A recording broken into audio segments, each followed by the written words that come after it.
S good morning. Last class ಏನಪ್ಪಾ ಅಂತಂದ್ರೆ ನಾವು ಯಾವುದು DNA ರೆಪ್ಲಿಕೇಶನ್ ಪ್ರೋಸೆಸ್ ಬಗ್ಗೆ ಕಲ್ತಿದ್ವಿ. Okay, I think you know very well DNA replication. The process synthesis of new strand of DNA on existing or old strand is called DNA replication.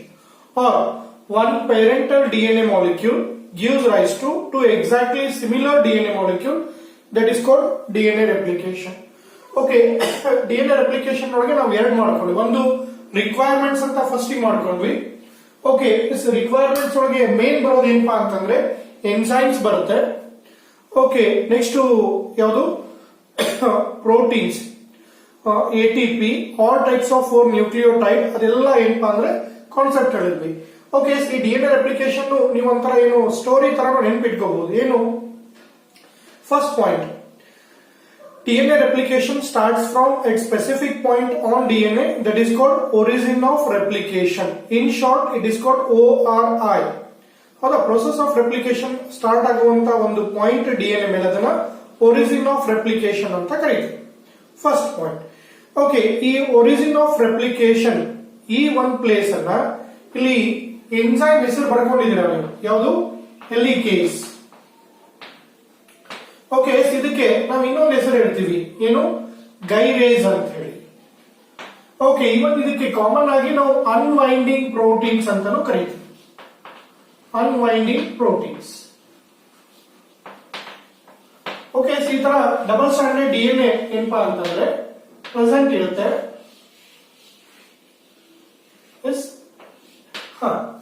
ಈ double standard DNA ನ first ಏನು helicase ಅಥವಾ ಗೈರೇಸ್, ಈ enzyme ಏನ್ ಮಾಡುತ್ತೆ ಅಂತಂದ್ರೆ unwind ಮಾಡುತ್ತೆ. Okay, unwind ಮಾಡಿದಾಗ ಅಲ್ಲಿ ಅನ್ವೈಂಡ್ ಮಾಡ್ಲಿಕ್ಕೆ ಅದಕ್ಕೆ ಎರಡು ಅಲ್ಲಿ ಮೇನ್ ಪಾಯಿಂಟ್. ಓಕೆ, ಅನ್ವೈಂಡ್ ಮಾಡ್ಬೇಕಂದ್ರೆ ಅಲ್ಲಿ unwinding proteins the helps to unwinding the helix. Along with that ಇವೆರಡು ಸ್ಟ್ರಾಂಡ್ ಮಧ್ಯೆ ನಿಮ್ಗೆ ಗೊತ್ತಿದೆ ಏನಿರುತ್ತೆ, ಹೈಡ್ರೋಜನ್ ಬಾಂಡ್ ಇರುತ್ತೆ.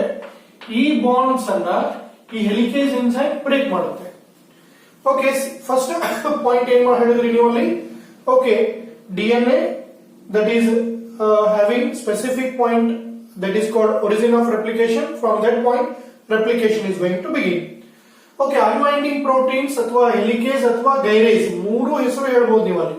ಓಕೆ, ಅಂದ್ರೆ ಗೈರೇಸ್ ಸ್ಪೆಸಿಫಿಕ್ ಆಗಿ ನಾವು ಇಲ್ಲಿ MSc ಒಳಗೆ ಸ್ಟಡಿ ಮಾಡ್ತೀವಿ.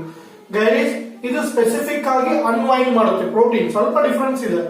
ಇನ್ನು ಹೆಲಿಕೇಸ್ ಏನ್ ಮಾಡುತ್ತೆ ಅಂತಂದ್ರೆ ಇವೆರಡೂ ಸ್ಟ್ರಾಂಡ್ಸ್ ಮಧ್ಯೆ ಏನೋ ಬಾಂಡ್ ಇರುತ್ತಲ್ಲ, ಆ ಬಾಂಡ್ ಅನ್ನ ಕ್ಲೀವ್ ಮಾಡುತ್ತೆ, ಕಟ್ ಆಗುತ್ತೆ. ಓಕೆ, ಅವಾಗ ಆ ಎರಡು ಸ್ಟ್ರಾಂಡ್ಸ್ ಸ್ಲೈಟ್ ಆಗಿ ಸಪರೇಟ್ ಆಗ್ತವೆ. ಓಕೆ, ಸಪರೇಟ್ ಆದಾಗ ನಾನು ಹೇಳಿದ್ರು ನಿಮ್ಮ ಬುಕ್ ಒಳಗೆ ಹೆಲಿಕೇಸ್ ಅಷ್ಟೇ ಮೆನ್ಷನ್ ಮಾಡಿದ್ದಾರೆ. ಇನ್ನ ನೆಕ್ಸ್ಟ್ ಆ ಎರಡೂ ಸ್ಟ್ರಾಂಡ್ಸ್ ಸಪರೇಟ್ ಆದಾಗ ಮತ್ತೆ ಅವು ಕೂಡ್ಕೊಳ್ಳೋ ಚಾನ್ಸ್ ಇರುತ್ತೆ. ಬಟ್ ಅದು ಕೂಡ್ಕೊಳ್ಳಿಲ್ದಂಗೆ ನೋಡ್ಕೊಳ್ಳಿಕ್ಕೆ ನಾನು ಇಲ್ಲಿ ಒಂದು ಬರ್ದಿದೆ ಪಾಯಿಂಟ್, ಏನು SSB ಅಂತ, single strand binding proteins. These protein they held separate. ಅವು ಎರಡೂ ಸ್ಟ್ರಾಂಡ್ಸ್ ಅನ್ನ ಏನ್ ಮಾಡುತ್ತೆ ಅಂದ್ರೆ ಸಪರೇಟ್ ಆಗಿ ಹೆಲ್ಡ್ ಮಾಡುತ್ತೆ. ಇನ್ನ ಥರ್ಡ್ ಪಾಯಿಂಟ್ ಏನ್ ಬರೀತೀರಿ ಅಂದ್ರೆ ಡ್ಯೂರಿಂಗ್ ಅನ್ವೈಂಡಿಂಗ್ ಈ ಹೆಲಿಕೇಸ್ ಎನ್ಸೈಮ್ ಏನ್ ಅನ್ವೈಂಡ್ ಮಾಡ್ತಿರುತ್ತೆ, that forms stress at the back of the helix. Okay, back of the helix. ನಿಮ್ಮ ಮನೆಯೊಳಗೆ ನಾನು ಹೇಳಿದ್ರೆ ಒಂದು ವೈರ್ ಇದ್ರೆ, ಒಂದು ದಾರ ಅಥವಾ ಏನು ಈ ಸೆಣಬಿನ ಹುರಿ ಇತ್ತು ಅಂದ್ರೆ ಅದರಲ್ಲಿ ನೀವು ಚೆಕ್ ಮಾಡ್ಕೋಬಹುದು. ಒಂದ್ ಕಡೆ ನೀವು ಓಪನ್ ಮಾಡ್ಕೊಂತ ಹೋಗ್ರಿ, ಇನ್ನೊಂದ್ ಕಡೆ ಅದು ಕಾಯಿಲಿಂಗ್ ಟೈಟ್ ಆಗುತ್ತೆ, ಜಾಸ್ತಿ ಹತ್ರ ಆಗುತ್ತೆ. ಓಕೆ, ಅದಕ್ಕೆ ನಾವೇನಂತ ಹೇಳ್ತೀವಿ ಅಂದ್ರೆ ಸೂಪರ್ ಕಾಯಿಲ್ಸ್ ಅಂತ ಹೇಳ್ತೀವಿ. ಅವಾಗ ಆ ಸೂಪರ್ ಕಾಯಿಲ್ಸ್ ಅನ್ನ ಟೋಪೋ ಐಸೋಮರೇಸ್ ತೆಗೆಯುತ್ತೆ. Okay, that helps to removal super coils. Okay, ಅದಕ್ಕೆ ಹಿಂಗಡೆ ನಾವು ಇಲ್ಲಿ ಏನಪ್ಪಾ ಅಂದ್ರೆ ಹೆಲಿಕೇಸ್ ಎನ್ಸೈಮ್ಸ್ ಅನ್ನ ಮೆನ್ಷನ್ ಮಾಡಿರ್ತೀವಿ. ಟೋಪೋ ಐಸೋಮರೇಸ್ ಒಂದು ವರ್ಷ ನೀಟ್ ಒಳಗೆ ಕೇಳಿದಾರೆ ಇದನ್ನ. ಓಕೆ, ಇದು ಆಲ್ರೆಡಿ ನಾವು ಲಾಸ್ಟ್ ಕ್ಲಾಸ್ ನೋಡಿದೀನಿ, ಸುಮ್ಮನೆ ಹಂಗೆ ರಿಕಾಲ್ ಮಾಡ್ತಾ ಇದ್ದೀನಿ ನಿಮ್ಗೆ ಅಷ್ಟೇ. Okay, next by the action of these enzymes ಅಲ್ಲಿ ಏನಾಗುತ್ತೆ ಅಂದ್ರೆ Y shaped replication fork is going to form. ಏನಾಗುತ್ತೆ ಅಲ್ಲಿ Y shaped replication fork is going to form. ಯಾವಾಗಲ್ಲಿ Y shaped replication fork form ಆಗುತ್ತೆ, ನಾವು ಈಗ ಎರಡು ಇಲ್ಲಿ ಓಪನ್ ಆಗಿದೆ ನೋಡಿ. These two strands act as template, ಅಂದ್ರೆ master copy for the synthesis of new strand. Okay yes next ಯಾವಾಗ they act as template for the synthesis of new strand ಅಂತೀರಾ ಅವಾಗ ಅಲ್ಲಿಂದ ರೆಪ್ಲಿಕೇಶನ್ ಪ್ರೋಸೆಸ್ ಬಿಗಿನ್ ಆಗುತ್ತೆ. But initiate ಮಾಡೋದು ಯಾವ್ದಪ್ಪ ಅಂದ್ರೆ RNA primase ಏನ್ ಮಾಡುತ್ತೆ ಅಂತಂದ್ರೆ ಈ ತುದಿ ಒಳಗೆ ಒಂದು ಶಾರ್ಟ್ RNA ಪ್ರೈಮರ್ ಅನ್ನು ಆಡ್ ಮಾಡುತ್ತೆ. ಓಕೆ ರೀಸನ್ ಇಷ್ಟೇ, ನಾನು ಹೇಳಿದ್ರೆ ಇಲ್ಲಿ ಒಂದು ನ್ಯೂಕ್ಲಿಯೋಟೈಡ್ ಅನ್ನ ಇಲ್ಲಿ ತಂದು ನಿಲ್ಲಿಸಬೇಕಂದ್ರೆ ಅದಕ್ಕೆ ಸಪೋರ್ಟ್ ಬೇಕು. ಆ ಸಪೋರ್ಟ್ ಗಿನ ಏನಪ್ಪಾ ಅಂದ್ರೆ RNA ಪ್ರೈಮರ್ ಆಡ್ ಆಗುತ್ತೆ. ಲೇಟರ್ ಅವ್ರು ರಿಮೂವ್ ಆಗ್ತಾವ್ರಿ, ಇಲ್ಲ ಅಂತಲ್ಲ. Okay next RNA primase initiate replication by adding RNA primer. Then DNA polymerase starts ಇಲ್ಲಿಂದ ಕಾಂಪ್ಲಿಮೆಂಟರಿ ನ್ಯೂಕ್ಲಿಯೋಟೈಡ್ಸ್ ಅನ್ನು ಆಡ್ ಮಾಡ್ಲಿಕ್ಕೆ ಸ್ಟಾರ್ಟ್ ಮಾಡುತ್ತೆ. ಓಕೆ ಇಲ್ಲಿ ಒಂದು ಇಂಟ್ರೆಸ್ಟಿಂಗ್, ನಾನು ಹೇಳಿದ್ರೆ ಟೆಂಪ್ಲೇಟ್ ಸ್ಟ್ರಾಂಡ್ ಯಾವುದು 5' to 3' to 5' ಇರುತ್ತೆ. ಅವಾಗ ಅಲ್ಲಿ ಸಿಂಥಸಿಸ್ ಏನಾಗುತ್ತೆ ಅಂತಂದ್ರೆ 5' to 3' ಆಗುತ್ತೆ, ಅದು ಕಂಟಿನ್ಯೂಸ್. ಹೌದಾ? ಬಟ್ ಇನ್ನೊಂದು ಅಪೋಸಿಟ್ ಸ್ಟ್ರಾಂಡ್ ಒಳಗೆ ಇಲ್ಲಿ ಟೆಂಪ್ಲೇಟ್ ಏನಿದೆ 5' to 3' ಇದೆ. ಈ ಕಡೆಯಿಂದ ಅದಕ್ಕೆ ನ್ಯೂಕ್ಲಿಯೋಟೈಡ್ಸ್ ಅನ್ನ ಆಡ್ ಮಾಡಕ್ ಬರಲ್ಲ. ಅವಾಗ ಇಷ್ಟು ಓಪನ್ ಆಗಿರುತ್ತಾ, ಇಷ್ಟು ನ್ಯೂಕ್ಲಿಯೋಟೈಡ್ಸ್ ಈ ಡೈರೆಕ್ಷನ್ ಒಳಗೆ ಅಪೋಸಿಟ್ ಡೈರೆಕ್ಷನ್ ಒಳಗೆ ಆಡ್ ಮಾಡುತ್ತೆ. ಓಕೆ ಯಾವಾಗಲೂ DNA ಸಿಂಥಸಿಸ್ ಇರ್ಲಿ RNA ಸಿಂಥಸಿಸ್ ಇರ್ಲಿ ಅದು ಏನಪ್ಪಾ ಅಂತಂದ್ರೆ 5' to 3' ಪ್ರೈಮ್ ಆಗುತ್ತೆ. ನೀವು ಡೈಗ್ರಾಮ್ ಎಲ್ಲರ ತೋರಿಸ್ರಿ, ಹೆಂಗರ ತೋರಿಸ್ರಿ. ಓಕೆ ರೀಸನ್ ಇಷ್ಟೇ, ಇಲ್ಲಿ ಈ 3' ಥರ್ಡ್ ಕಾರ್ಬನ್ ಫ್ರೀ ಏನಿರುತ್ತಲ್ಲ ಅಲ್ಲಿ OH ಗ್ರೂಪ್ ಇರುತ್ತೆ. ಇದಕ್ಕೆ ಇನ್ನೊಂದು ನ್ಯೂಕ್ಲಿಯೋಟೈಡ್ ಅನ್ನು ಆರಾಮಾಗಿ ಅಟ್ಯಾಚ್ ಮಾಡಬಹುದು. ಅವಾಗ ಮತ್ತೆ OH ಗ್ರೂಪ್ ಫ್ರೀ ಆಯಿತು, ಇದಕ್ಕೆ ಮತ್ತೆ ಇನ್ನೊಂದು ನ್ಯೂಕ್ಲಿಯೋಟೈಡ್. ಹಿಂಗೆ ಯಾವಾಗಲೂ DNA replication that process. Okay 5' to 3' prime template, ಯಾವಾಗಲೂ ಟೆಂಪ್ಲೇಟ್ ಮಾಸ್ಟರ್ ಕಾಪಿ, ಒರಿಜಿನಲ್ ಯಾವಾಗಲೂ 3' to 5'. ಓಕೆ ನ್ಯೂ ಸ್ಟ್ರಾಂಡ್ ಯಾವಾಗಲೂ 5' to 3' ಬರುತ್ತೆ. ಓಕೆ ಎಸ್ ಅದಕ್ಕೆ ಇಲ್ಲಿ ಒಂದು ಕಡೆ DNA ಸಿಂಥಸಿಸ್ ಕಂಟಿನ್ಯೂಸ್ ಆಗುತ್ತೆ ಟುವರ್ಡ್ಸ್ ರೆಪ್ಲಿಕೇಶನ್ ಫೋರ್ಕ್. ಅದನ್ನ ನಾವೇನಪ್ಪಾ ಅಂದ್ರೆ ಲೀಡಿಂಗ್ ಸ್ಟ್ರಾಂಡ್ ಅಂತ ಕರಿತೀವಿ. ನೆನ್ಪಿಟ್ಕೊಳ್ರಿ, 1 ಮಾರ್ಕಿಗೆ ಅಥವಾ ನಿಮ್ಮ ಎಂಟ್ರೆನ್ಸ್ ಎಕ್ಸಾಮ್ ಒಳಗೆ ಆ ಕ್ವಶನ್ ಬಹಳ ಪ್ರಿಫರೇಬಲ್.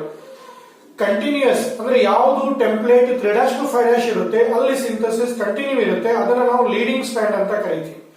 ಯಾವುದ್ರೊಳಗೆ ಸಿಂಥಸಿಸ್ ಡಿಸ್ಕಂಟಿನ್ಯೂಸ್ ಇರುತ್ತೆ, ಓಕೆ ಎಸ್ ಅದನ್ನ ನಾವೇನಪ್ಪಾ ಅಂದ್ರೆ ಲ್ಯಾಗಿಂಗ್ ಸ್ಟ್ರಾಂಡ್ ಅಂತ ಹೇಳ್ತೀವಿ. ಡಿಸ್ಕಂಟಿನ್ಯೂಸ್ ಯಾವಾಗ ಆಗುತ್ತೆ ಅಂದ್ರೆ ಟೆಂಪ್ಲೇಟ್ 5' to 3' ಪ್ರೈಮ್ ಇದ್ದಾಗ, ಅವಾಗ ಅದು ಸಿಂಥಸಿಸ್ ಏನ್ ಮಾಡುತ್ತೆ ಈ ಕಡೆಯಿಂದ ಮಾಡುತ್ತೆ. Okay 5' to 3'. ಓಕೆ ಆ ಡಿಸ್ಕಂಟಿನ್ಯೂಸ್ ಸ್ಟ್ರಾಂಡ್ ಅನ್ನು ಲ್ಯಾಗಿಂಗ್ ಸ್ಟ್ರಾಂಡ್ ಅಂತ ಹೇಳ್ತೀವಿ. ಈ ಡಿಸ್ಕಂಟಿನ್ಯೂಸ್ ಸ್ಟ್ರಾಂಡ್ಸ್ ಹಂಗೆ ಉಳ್ಕೊಳ್ಳಲ್ಲ, ಮುಂದೆ ಏನಾಗುತ್ತೆ ಅಂತಂದ್ರೆ ಯಾವುದು DNA ಲೈಗೇಸ್ ಅನ್ನೋದು ಇವೆರಡರ ನಡುವೆ ಫಾಸ್ಫೋಡೈಸ್ಟರ್ ಬಾಂಡ್ ಅನ್ನ ಕನ್ಸ್ಟ್ರಕ್ಟ್ ಮಾಡುತ್ತೆ. ಬೈ ಕನ್ಸ್ಟ್ರಕ್ಟ್ ಮಾಡಕ್ ಅದು ಏನ್ ಮಾಡುತ್ತೆ ಅಲ್ಲಿ ATP ಯೂಸ್ ಮಾಡ್ಕೊಳ್ಳುತ್ತೆ. ಓಕೆ ಒಕಾಜಾಕಿ ಫ್ರಾಗ್ಮೆಂಟ್ಸ್ ಅಂದ್ರೆ ನಾನು ಹೇಳಿದಲ್ಲ, ಐ ಥಿಂಕ್ ನಾನು ಇದನ್ ಬುಕ್ ಒಳಗೆ ಏನಿಲ್ಲ ಅಲ್ಲೇ ಈ ಒಕಾಜಾಕಿ ಫ್ರಾಗ್ಮೆಂಟ್ಸ್ ಒಳಗೆ 3000 to 4000 ನ್ಯೂಕ್ಲಿಯೋಟೈಡ್ಸ್ ಇರುತ್ತೆ, ಅಂದ್ರೆ ಸಣ್ಣದಲ್ಲ ಇದು. Okay discontinuous fragments what are Okazaki ಹಿಂಗ್ ಬರೀಬಹುದು. Discontinuous fragments form on template 5' to 3'. These discontinuous fragments are called Okazaki. Okay, these Okazaki fragments are joined by DNA ligase. Okay, so ಈ DNA ligase ಗೆ ನಾವೇನಪ್ಪಾ ಅಂದ್ರೆ molecular glue biotechnology ಒಳಗೆ ಬರುತ್ತೆ. ಇದು ಅಂದ್ರೆ ಎರಡು ಶಾರ್ಟ್ ಸೆಗ್ಮೆಂಟ್ಸ್ ಆಫ್ DNA ಏನ್ ಮಾಡುತ್ತೆ, ಇದು ಜಾಯಿನ್ ಮಾಡುತ್ತೆ. ಇಂಟ್ರೆಸ್ಟಿಂಗ್ ಇದೇನಂತಂದ್ರೆ 3' to 5' ಕನ್ಸ್ಟ್ರಕ್ಟ್ ಮಾಡ್ಬೇಕಾದ್ರೆ ಅಷ್ಟೇ ATP ಯೂಸ್ ಮಾಡುತ್ತೆ. ಅದೇ ಒಂದ್ ವೇಳೆ 5' to 3' ಇತ್ತು ಅಂದ್ರೆ ನೋ, ಅದು ATP ಯೂಸ್ ಮಾಡಲ್ಲ. ಯಾಕೆಂದ್ರೆ ಅಲ್ಲಿ ಫ್ರೀ OH ಇರೋದಕ್ಕೆ ಆರಾಮಾಗಿ ಬೈಂಡ್ ಮಾಡುತ್ತೆ. ಓಕೆ ಆ ಕಾನ್ಸೆಪ್ಟ್ ನಿಮ್ಗೆ ಬೇಡ.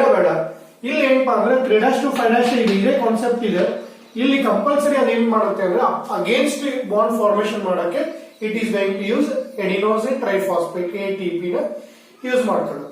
ಓಕೆ ಇದೇ ತರ ಏನಾಗುತ್ತೆ ಇಲ್ಲಿ ಅಂತಂದ್ರೆ ರೆಪ್ಲಿಕೇಶನ್ ಕಂಟಿನ್ಯೂ ಆಗುತ್ತೆ. ಹಿಂಗೆ ಸ್ಟ್ರಾಂಡ್ ಸಪರೇಟ್ ಆಗುತ್ತೆ, ನ್ಯೂ ಸ್ಟ್ರಾಂಡ್ ಸಿಂಥಸಿಸ್ ಆಗುತ್ತೆ, ಸ್ಟ್ರಾಂಡ್ ಸಪರೇಟ್ ಆಗುತ್ತೆ, ನ್ಯೂ ಸ್ಟ್ರಾಂಡ್ ಸಿಂಥಸಿಸ್ ಆಗುತ್ತೆ. ಓಕೆ ಇಂಟ್ರೆಸ್ಟಿಂಗ್ ನೋಡ್ರಿ, ಇಲ್ಲಿ ಪೇರೆಂಟಲ್ ಸ್ಟ್ರಾಂಡ್ ಹೌದಾ, ಎಸ್ ಅದೇ ಇಲ್ಲಿ ಏನಾಗುತ್ತದು ನ್ಯೂಲಿ ಸಿಂಥಸೈಸ್ಡ್, ಇದು ಕಾಂಪ್ಲಿಮೆಂಟರಿ ಇರುತ್ತೆ. ಇಲ್ಲಿ ಯಾವುದು ಪೇರೆಂಟಲ್ ಇರುತ್ತೆ, ಅದೇ ತರ ಇಲ್ಲಿ ನ್ಯೂಲಿ ಸಿಂಥಸೈಸ್ಡ್ ಸ್ಟ್ರಾಂಡ್ ಬರುತ್ತೆ. ಅಂದ್ರೆ ಅದಕ್ಕೆ ಈಗ ಒಂದು ಕಾಪಿ ಇಂದ ಬರೋ DNA ಮಾಲಿಕ್ಯೂಲ್ ನಿಂದ ಬರೋ 2 ಕಾಪಿಗಳು ಎಕ್ಸಾಕ್ಟ್ ಆಗಿ ಸೇಮ್ ಇರುತ್ತೆ, ಸಿಮಿಲರ್ ಇರುತ್ತೆ. ಓಕೆ, ಅದಕ್ಕೆ ನಾವು ಒಂದ್ ಕಡೆ ಏನ್ ಹೇಳ್ತೀವಿ ಅಂದ್ರೆ replication is semi conservative, discontinuous and bidirectional. 3 word ನೋಡ್ರಿ. ರೆಪ್ಲಿಕೇಶನ್ ಈಸ್ ಸೆಮಿ ಕನ್ಸರ್ವೇಟಿವ್, ಅದರ ಎಕ್ಸ್ಪೆರಿಮೆಂಟಲ್ ಪ್ರೂಫ್ ನೀವು ಕಲ್ತಿದ್ದೀರಾ. ಸೆಮಿ ಕನ್ಸರ್ವೇಟಿವ್ ಅಂದ್ರೆ half parental strand, half newly synthesized. Next bidirectional,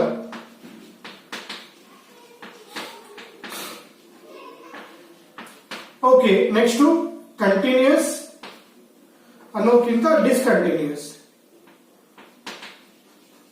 okay, ಇವು 3 ವರ್ಡ್ ಹಾಕಿ 1 ವರ್ಷ ನಿಮ್ಮ ನೀಟ್ ಎಕ್ಸಾಮ್ ಒಳಗೆ ಕ್ವಶನ್ ಬಂದಿತ್ತು. ಓಕೆ, ಸೊ ಐ ಥಿಂಕ್ ಇದು ಏನಪ್ಪಾ ಅಂದ್ರೆ ಡಿಎನ್ಎ ರೆಪ್ಲಿಕೇಶನ್ ಪ್ರೋಸೆಸ್. ನೀವು ಒಂದ್ಸಲ ರೈಟಿಂಗ್ ಪ್ರಾಕ್ಟೀಸ್ ಮಾಡ್ಕೊಂಡ್ರೆ, ನಾನು ಹೇಳಿದ್ರೆ ಹೋದ ವರ್ಷ ಪ್ರತಿ ಸಲ ಹೇಳ್ತೀನಿ, ಈ ತರ 5 ಮಾರ್ಕ್ ಕ್ವಶನ್ ಬಂದಾಗ ಮನೆಯಲ್ಲಿ ಒಂದ್ಸಲ ಓದಿ ನಿಮ್ದೇ ಓನ್ ರೈಟಿಂಗ್ ಪ್ರಾಕ್ಟೀಸ್ ಮಾಡ್ಕೊಳ್ರಿ. Then it become very easy to remember. ಒಂದ್ಸಲ ನೀವು ಕಾನ್ಫಿಡೆಂಟ್ ಪರ್ಫೆಕ್ಟ್ ಮಾಡ್ಕೊಂಡ್ರಿ ಅಂತಂದ್ರೆ ನಿಮ್ಗೆ ಮುಂದೆ ಅದು ಓದೋಕೆ ಸಾಕು, ಎಲ್ಲ ಏನಪ್ಪಾ ಅಂದ್ರೆ ನಿಮ್ಗೆ ಬರುತ್ತೆ. ಮತ್ತೆ ಈ ಡೈಗ್ರಾಮ್ ಬಹಳ ಸಿಂಪಲ್ ಡೈಗ್ರಾಮ್ ಇದೆ, ಇದನ್ನ ನೆನ್ಪಿಟ್ಕೊಂಡ್ರಿ. 2 ಮಾರ್ಕ್ಸ್ ಕೇಳಬಹುದು, leading strand, lagging strand, Okazaki fragments. Okay, ಅಲ್ಲಿ 5' to 3' ಪ್ರೈಮ್ ಅಂತ ಏನು ಹೇಳಿದೆ, ಅದು chemical polarity. That is the chemical polarity ಅಂತ ನಾವು ಹೇಳ್ಬೋದು. Okay, yes. Next we are moving to another new concept, that is protein synthesis.